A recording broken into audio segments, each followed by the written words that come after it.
আসসালামু আলাইকুম। প্রিয় দর্শক, অন্য মঞ্চের আলাপচারিতায় আপনাদের সকলকে আমন্ত্রণ জানাচ্ছি।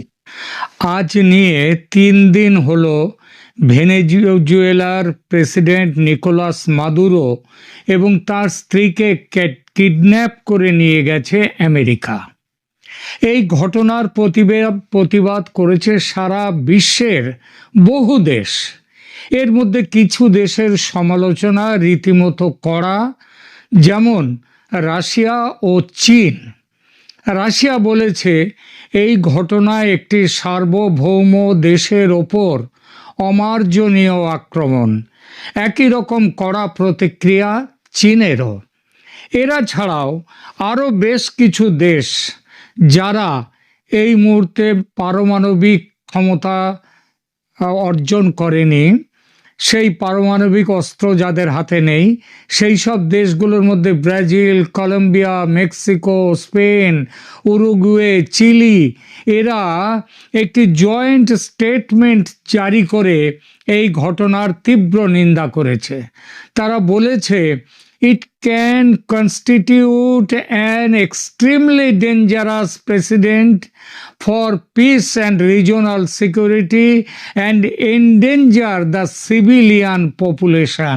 অর্থাৎ এই ঘটনা যেটা করেছে আমেরিকা, এটা একটা ডেঞ্জারাস, ভয়ঙ্কর একটা ঘটনার শুরু করে দিল, প্রেসিডেন্ট হলো, এবং সারা পৃথিবীর এবং এই অঞ্চলের তো বটেই, সারা পৃথিবীর নিরাপত্তাকে একটা বিপদের মুখে ফেলে দিল। কড়া প্রতিবাদ জানিয়েছে দক্ষিণ আফ্রিকা সমেত পৃথিবীর বহু দেশ। কেবল ইউরোপের দেশগুলো তারা ধরি মাছ না ছুঁই পানি করে প্রতিক্রিয়া দিয়েছে। বাংলাদেশও একটা প্রতিক্রিয়া দিয়েছে, কিন্তু সেটাও এমনভাবে যাতে কিছুই পরিষ্কার হয় না।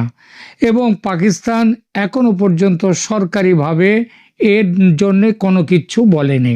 কিন্তু এসব সত্ত্বেও অবাক করেছে সেটা হচ্ছে ভারতের প্রতিক্রিয়া। ভারতের প্রতিক্রিয়ার ভাষ্যটা ঠিক কী সেটা একটু দেখি। প্রথমে ভারতের পররাষ্ট্র মন্ত্রণালয়ের মানে যেটা মিনিস্ট্রি অফ এক্সটার্নাল অ্যাফেয়ার্স, তাদের আনুষ্ঠানিক মূল ভাষ্য বেশ দেরিতে এলো। এবং সেই দেরিতে মানে সেটা 3 তারিখে ঘটনা ঘটেছে, 5 তারিখে ভারতের ভাষ্য এসছে, বিবৃতি এসছে। এবং এই বিবৃতি আবার মাত্র 3টি লাইনে দাঁড়িয়ে আছে। কি বলা হয়েছে সেখানে? সাধারণভাবে যেটা বলা হয়েছে, recent developments in Venezuela are a matter of deep concern. We are closely monitoring the evolving situation.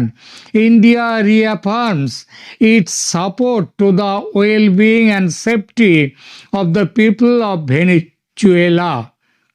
We call upon all concerned to address issues peacefully through dialogue, ensuring peace and stability of the region. অতিরিক্তভাবে এর বাইরে ministry of external affairs Bharat সরকারের তারা জানিয়েছে যে কারাকাসে অর্থাৎ ভেনিজুয়েলার রাজধানীতে ভারতের দূতাবাস ভারতীয় সম্প্রদায়ের সাথে যোগাযোগ রাখছে এবং সহায়তা দিচ্ছে।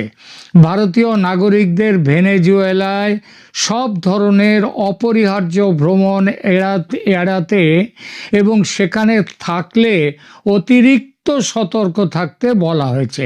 আচ্ছা, এই বিবৃতিতে ভারত এত বড় ঘটনাকে কন্ডেম বা নিন্দা করছে এমন কথা কি কোথাও দেখতে পেলেন? আশা করি কোথাও সেই কথাটা নেই।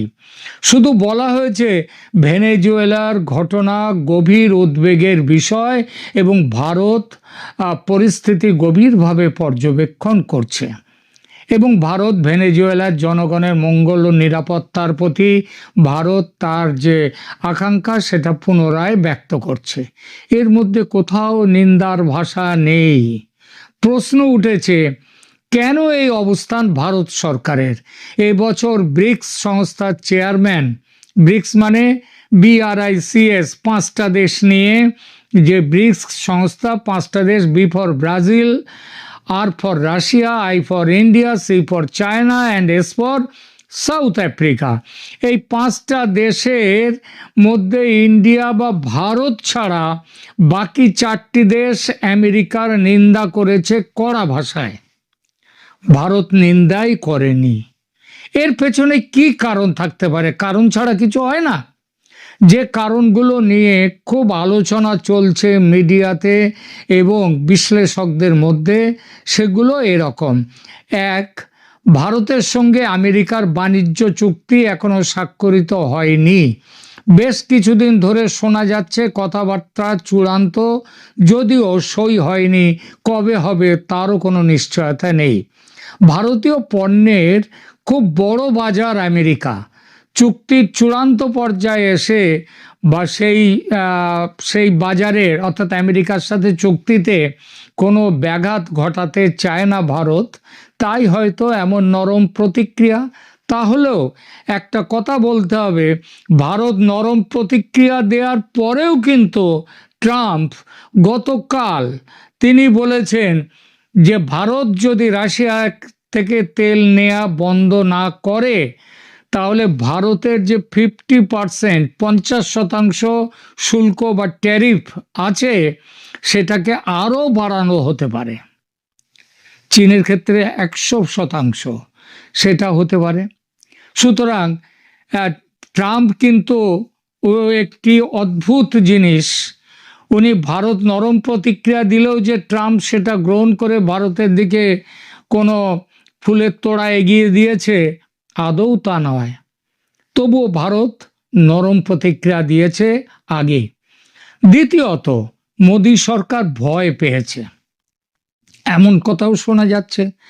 ভারতে মোদির মতো, বিজেপির মতো কোনো শক্ত সরকার থাকুক, এটা কোনো দিন আমেরিকা চায় না, চায়নি। ভারত একটা দুর্বল সরকার ক্ষমতায় থাক, এটা যে শুধু ট্রাম্প চান তা নয়। এই চাওয়া ঐতিহ্যগতভাবে আমেরিকার সমস্ত সরকার এই পথ নিয়েছিল। আমেরিকার ক্ষমতা নেই নৈশ অভিযান চালিয়ে মাদুরোর মতো মোদিকে তুলে নিয়ে যাওয়ার। আমেরিকার ক্ষমতা নেই আমেরিকা থেকে এসে ভারতে এখানে কোনো তারা সশস্ত্র আক্রমণ চালাবে, এমন ক্ষমতাও নেই। মনে রাখতে হবে, ভারত হচ্ছে একটি পারমাণবিক শক্তিধর দেশ। সুতরাং আমেরিকার দাদাগিরি চালাতে গেলে আমেরিকাকেও অনেক চিন্তা করতে হবে, এবং সেই রকম পরিস্থিতি এলে সারা বিশ্ব জুড়ে 3য় বিশ্বযুদ্ধ এসে যাবে। সুতরাং বাংলাদেশ, নেপাল, এছাড়া আরেকটা কথা হচ্ছে বাংলাদেশ, নেপাল, শ্রীলঙ্কায় যেভাবে গণ অভ্যুত্থান ঘটিয়ে শাসক বদল করেছে আমেরিকা, সেটাও ভারতের ক্ষেত্রে সম্ভব নয় এত বড় দেশে। এখানে এক চেষ্টা হয়েছিল, আপনাদের মনে আছে কিছুদিন আগেই লাদাখের একজনকে দিয়ে এই চেষ্টা করেছিল গণ অভ্যুত্থান, ঠিক নেপালের গণ অভ্যুত্থানের পরপর। সুতরাং সেটাও ভারতের ক্ষেত্রে সম্ভব নয়। ভারতের ক্ষেত্রে একটাই পথ আমেরিকার সামনে, সেটা হলো মোদী সরকারের বিরুদ্ধে অপপ্রচারের মাধ্যমে জনমত তৈরি করে ও এই কাজে অঢেল আর্থিক মদত দিয়ে নির্বাচনকে প্রভাবিত করা, নির্বাচনে ভারতীয় জনতা পার্টি বা মোদিকে পরাস্ত করা। এই খেলা আমেরিকা যে এর আগে করেনি তা নয়। 2024-এর সাধারণ নির্বাচনের সময় ভারতে এই খেলা খেলেছে আমেরিকা, সফল হয়নি। সেই চেষ্টা আবার শুরু করেছে রাহুল গান্ধী ও কংগ্রেস দলকে দিয়ে। রাহুল গান্ধী যে নির্বাচন কমিশনের বিরুদ্ধে, যেটা একটা সাংবিধানিক প্রতিষ্ঠান, তার বিরুদ্ধে ভোট চুরির যে অভিযোগ করছে আজকাল, এবং সেই অভিযোগ নিয়ে দেশে বিদেশে সব জায়গায় ভাষণ দিয়ে যাচ্ছে রাহুল গান্ধী, সেটা কিন্তু এই প্ল্যানেরই অঙ্গ। এছাড়া তৃতীয়ত আর একটা কারণ কি, আর একটা কারণ যেটা ঘুরে ফিরে আসছে সবার মধ্যে, সেটা হচ্ছে যে ব্রিক্স নিয়ে ভয় দেখানো ভারতকে। কারণ ব্রিক্সের চেয়ারম্যান এবছর, আগেই বলেছি যে এবছর ব্রিক্সের চেয়ারম্যান ভারত, এবং ব্রিক্স মানে হচ্ছে তার বড় একটা জিনিস রয়েছে ডলারাইজেশন, ডলারের মূল্যকে নামিয়ে দেয়া। এবং ডলারের ওপরে এই আঘাত এলে ব্রিক্স নিজের কারেন্সি করবার কথাও রয়েছে। এবং এই পথে যদি সত্যি পদক্ষেপ করে ভারত এবং ব্রিক্স, তাহলে আমেরিকার সমূহ বিপদ। যে আন্তর্জাতিকভাবে ডলারের যে অবস্থান, ডলারের যে ভূমিকা, তার জোরেই আমেরিকার সুপার পাওয়ার, এটা একটা বড় কারণ তার জন্যে। এবং সেইটার জন্যেই ভারত প্রথম থেকে কিছুটা তৈরি হয়ে থাকছে, যাতে আমেরিকার বিরাগ ভাজন হয়ে কোনো বড় বিপদের সামনে না পড়তে হয়। বড় বিপদ মানে অর্থনৈতিক বিপদ এবং রাজনৈতিক বিপদের একটা সম্ভাবনা তো থাকেই। সুতরাং ভারতের নরম অবস্থান সেই কারণে।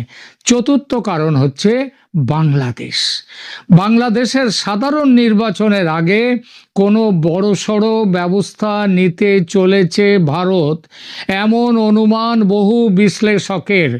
এর কারণ হচ্ছে ফ্রি, ফেয়ার অ্যান্ড ইনক্লুসিভ ইলেকশনের ব্যাপারে ভারত যে শর্ত দিয়েছিল বাংলাদেশের কাছে, সেই শর্ত বাংলাদেশ মানেনি। আওয়ামী লীগ নির্বাচনে অন্তর্ভুক্ত হতে পারেনি। সেজন্যেই ভারত বাংলাদেশে বড়সড় কোনো ব্যবস্থা নিতে চলেছে। কারণ ভারত চায় না যে বাংলাদেশে একটা ভারত বিরোধী একটা সাম্প্রদায়িক শক্তি সেখানে ক্ষমতায় আসুক। আর সেজন্যেই নাকি ওই যে বড়সড় ব্যবস্থা নিতে চলেছে বাংলাদেশে, তার জন্যেই ভারত এই মুহূর্তে চটাতে চায় না আমেরিকাকে, তাই এই নরম প্রতিক্রিয়া। এটা যুক্তিযুক্ত কারণ বলে মনে হতেই পারে। দেখুন, বাংলাদেশ ও ভারতের সোশ্যাল মিডিয়াতে একটি সম্ভাবনা বেশ ঘুরপাক খাচ্ছে 2-3 দিন। সেটা হলো, যেভাবে মার্কিন সেনা হঠাৎ অভিযানে মাদুরোকে তার প্রাসাদ থেকে কিডন্যাপ করে এনেছে, সেভাবে ভারতীয় সেনাও নাকি হঠাৎ অভিযানে যমুনা থেকে তুলে আনবে মোহাম্মদ ইউনূসকে। তাতে ইউনূসের অন্তর্বর্তী শাসনের অবসান ঘটবে একেবারে বিনা রক্তপাতে বা খুব কম রক্তপাতে, যেমনটা হয়েছে ভেনেজুয়েলাতে মাদুরোর ক্ষেত্রে। এমন কথাও আমার কানে এসেছে, প্রেসিডেন্ট মাদুরোকে কিডন্যাপ করার ব্যাপারে ভারতের নরম প্রতিক্রিয়ার কারণ নাকি এটাই যে ইউনূসকেও একইভাবে তুলে আনলে আমেরিকা যাতে বিরূপ প্রতিক্রিয়া না দেয়। মাদুরোর ব্যাপারে ট্রাম্প যা করেছেন, সেটা এবার থেকে পৃথিবীর অন্য কোনো দেশ, বিশেষত শক্তিশালী দেশ, তারা যদি কোনো দুর্বল দেশের ব্যাপারে অনুসরণ করে, অবাক হওয়ার কিছু নেই। ইতিমধ্যে চীন তাইওয়ানকে ঘিরে তাদের সৈন্য সমাবেশ, তাদের যুদ্ধাস্ত্র সমাবেশ করে দিয়েছে। এবং খুব সম্ভব চীন, একটা কথা 2024 সালে চীনের প্রেসিডেন্ট শি জিনপিং বলেছিলেন যে 2027-এর মধ্যেই তাইওয়ানকে এক চীনের মধ্যে নিয়ে আসবে, অর্থাৎ মূল চীনা ভূখণ্ডের সাথে যুক্ত করা হবে। সুতরাং চীন তার মহড়া দেওয়া শুরু করেছে। এবং আমেরিকা যেটা ভেনেজুয়েলাতে করলো, চীন যদি সেইভাবে তাইওয়ানে গিয়ে কিছু করে, আমেরিকার কিছু বলবার নেই। আর এটাও মনে রাখতে হবে, চীন কিন্তু পরমাণু শক্তিতে খুবই বড় শক্তিধর দেশ। সুতরাং আমেরিকা ওই গায়ের জোর দেখিয়ে চীনকে শায়েস্তা করবে এমন ভাবার কোনো কারণ নেই। সুতরাং এবার থেকে পৃথিবীর অন্য দেশগুলো যদি অনুসরণ করে এই ট্রাম্পের লাইন, জোর করে ধরে নিয়ে আসা, অবাক হওয়ার কিছু নেই। জাতিসংঘ, আন্তর্জাতিক কানুন, এখন এসব স্রেফ গাল ভরা কথা। আমেরিকা ভেনেজুয়েলার দখল নিচ্ছে বলে চীন খুব সমালোচনা করছে, কিন্তু চীন নিজে তিব্বতে সে অত বছর আগে কি করেছে? রাশিয়া ইউক্রেনে, হ্যাঁ, রাশিয়ার আক্রমণ করার যথেষ্ট কারণ আছে, কিন্তু ইউক্রেনে তারা আক্রমণ করেছে, এটাই তো হচ্ছে আসল কথা। কারণ ইউক্রেন হচ্ছে দুর্বল দেশ, তার পেছনে আমেরিকা এবং সমস্ত ইউরোপ জড়ো হয়ে থেকেও রাশিয়াকে টাইট দিতে পারছে না, হারাতে পারছে না। সুতরাং দুনিয়ার নতুন নিয়ম এখন, জোর যার মুল্লুক তার। তা সত্ত্বেও বলবো, এমন জল্পনা আমি নিজে ব্যক্তিগতভাবে, কোন জল্পনা? ওই যে ইউনুসকে তুলে আনবে, কিডন্যাপ করে আনবে মাদুরোর মতো ভারত, এই রকম জল্পনা আমি নিজে ব্যক্তিগতভাবে একদম অবাস্তব মনে করি। সেরকম সক্ষমতা ভারতের যদিও আছে, তা সত্ত্বেও মাদুরোকে ধরে নিয়ে এসে ট্রাম্প খুব বুক বাজাচ্ছেন বটে, কিন্তু আমেরিকা যে ক্রমশ বন্ধু শূন্য হয়ে যাচ্ছে তাদের ঘরের দুয়ারে ল্যাটিন আমেরিকাতে, সেটা খুব শিগগির বোঝা যাবে, বোঝা যাচ্ছে অলরেডি। ভারত এই জায়গায় যেতে চায় না, কারণ ভারত প্রতিবেশীদের সাথে ভালো সম্পর্ক রাখতে চায়। সুতরাং ভারত এইভাবে যেতে চায় না এবং যাবেও না কখনো, এটা আমার বিশ্বাস। এটা ঠিক যে বাংলাদেশকে ঘিরে যেভাবে যুদ্ধ প্রস্তুতি তৈরি করেছে ভারত, তাতে যমুনায় অভিযান চালিয়ে ইউনুসকে তুলে নিয়ে আসা কয়েক মিনিটের ব্যাপার। ভারত যদি সেই কাজটা করে তবে আমেরিকারও বলার কিছু থাকবে না। তবুও আমি বিশ্বাস করি ভারত যাবে না সে পথে। তবে এটাও ঠিক, আন্তর্জাতিক পরিস্থিতি এত দ্রুত পাল্টাচ্ছে যে কোনো কিছুই আর আজকাল অসম্ভব মনে হয় না। যেভাবে হামলা চালিয়ে মাদুরোকে তুলে নিয়ে এসেছে ট্রাম্পের ডেল্টা ফোর্স, সেটা কি এই ৩রা জানুয়ারির আগে পৃথিবীর কেউ ভাবতে পেরেছিল? আমেরিকা তো ভেতরে ভেতরে ভেবেছিল, কিন্তু আর কেউ কি ভেবেছিল? চীন তো মাদুরোকে নিয়ে আসার ৬-৭ ঘন্টা আগে মাদুরোর সাথে বৈঠক করেছে চীনের প্রতিনিধি দল।